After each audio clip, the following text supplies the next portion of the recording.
নমস্কাৰ বন্ধুসকল, আজিৰ ভিডিঅ'টি এনেকুৱা ব্যক্তিৰ বাবে যিসকল ব্যক্তিয়ে নানান অজুহাত দেখুৱাই নিজৰ শিক্ষা জীৱন ত্যাগ কৰে, কিন্তু তামিলনাডুৰ এজনী মহিলাই এনেকুৱা চমৎকাৰ কৰি দেখুৱাইছে যিটো চমৎকাৰৰ কথা আমি ভাবিবও নোৱাৰিম।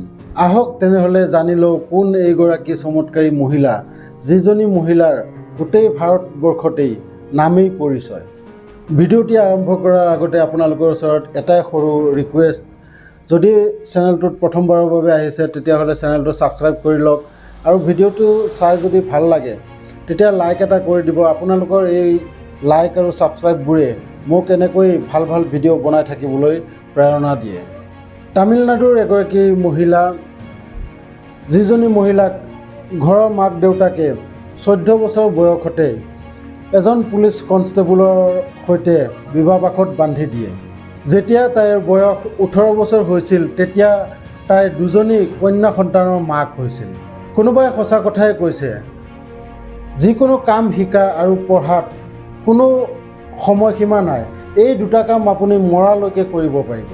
সেই মহিলাগৰাকীৰ জীৱনটো সুখে শান্তিৰে গৈ আছিল, কিন্তু কোন সময়ত কাক কেনেদৰে কি কথাই প্ৰেৰণা দি যায় সেইবোৰ আমি সঁচাকৈ গমেই নাপাওঁ।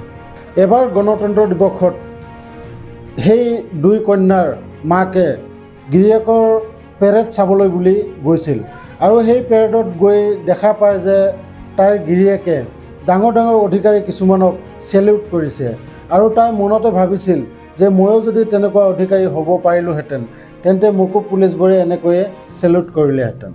নিশা যেতিয়া গিৰিয়েকে ডিউটিৰ পৰা ঘূৰি আহে তেতিয়া তাই গিৰিয়েকৰ কাষত গৈ গিৰিয়েকক সোধে, আপোনালোকে যে চেলিউট কৰিছিলে তেওঁলোক কোননো বাৰু? গিৰিয়েকে ক'লে, IPS অফিচাৰ। তেতিয়া তাই গিৰিয়েকক ক'লে, ময়ো IPS অফিচাৰ হ'ম। তেতিয়া গিৰিয়েকে হাঁহি মুখে ক'লে, যোৱাহে, তুমি এতিয়া ধেমালি নকৰিবা। গোটেই নিশা তাইৰ টোপনি নগৈছিল। তাই গোটেই নিশা এটা কথাই ভাবি আছিল, কেনেকৈ তাই IPS অফিচাৰ হ'ব।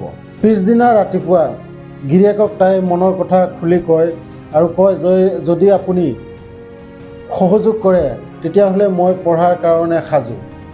আৰু তেতিয়া গিৰিয়েকেও মান্তি হৈ তাইক ক'লে, বাৰু তুমি ৰেডি হোৱা। আটাইতকৈ ডাঙৰ কথাটো হ'ল তাই যেতিয়া 9ম শ্ৰেণীত পঢ়ি আছিল সেই সময়তে মাক দেউতাকে সেই পুলিচজনৰ সৈতে বিবাহপাশত বান্ধি দিছিল।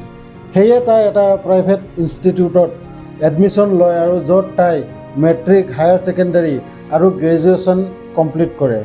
এতিয়া তাই UPSC পৰীক্ষাৰ বাবে সাজু, কিন্তু তাই ইয়াৰ বাবে যাব লাগিব চেন্নাই। তাইৰ মাত্ৰ এটাই চিন্তা, দুটাকৈ কন্যা সন্তান। তাই যদি চেন্নাইলৈ যায় সেই কন্যা সন্তান দুগৰাকীক কোনে চাব? গিৰিয়েকে বহুত বুজাই বঢ়াই তাইক চেন্নাইলৈ পঠাই দিয়ে আৰু তাই চেন্নাইলৈ গৈ বহুত মন দি পঢ়া শুনা কৰে। 3বাৰকৈ যেতিয়া UPSC পৰীক্ষাত ফেইল হয় তেতিয়া তাইক গিৰিয়েকে ঘৰলৈ মাতি পঠিয়ায়। বহুত কাকতি মিনতি কৰাৰ পিছত গিৰিয়েকে তাইক শেষ সুযোগ এটা দিয়ে আৰু সেই শেষ সুযোগত 2008 চনত তাই UPSC এক্সাম ক্লিয়াৰ কৰে। যি মহিলাগৰাকীক মহাৰাষ্ট্ৰত লেডি সিংগম বুলি পৰিচিত, যাৰ নাম N.